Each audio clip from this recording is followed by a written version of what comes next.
लक्ष्मीच्या पावलांनी या मालिकेच्या येणाऱ्या भागामध्ये आपल्याला पाहायला मिळणार आहे अद्वैत आणि कला या दोघांचं 2 तासांमध्ये आता लग्न होणार असतं.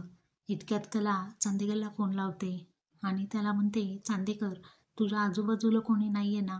मला तुला खूप महत्त्वाचं बोलायचं आहे. इतक्यात सोहम तिथे असतो आणि त्यांना डिस्टर्ब करत असतो आणि आपण पाहत आहोत की कलाला असं दिसतं की रोहिणी मॅडम धावत पळत कुठेतरी निघालेल्या आहेत.